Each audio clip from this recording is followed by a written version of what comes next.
terkait gugus tugas penanganan COVID-19 di daerah dibubarkan berdasarkan Peraturan Presiden Nomor 82 Tahun 2020 mengenai Komite Penanganan COVID-19 dan Pemulihan Ekonomi tidak membubarkan gugus tugas penanganan COVID-19.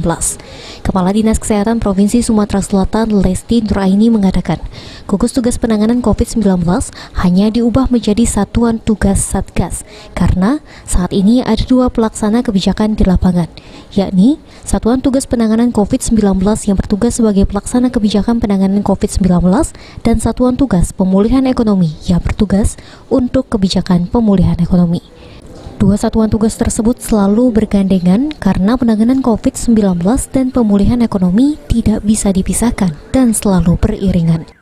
Penanganan COVID ini selesai, kemudian ini kan ada komite yang dan ada juga dua satgas yang satu penambahannya adalah pemulihan ekonomi di samping satgas penanganan COVID-19.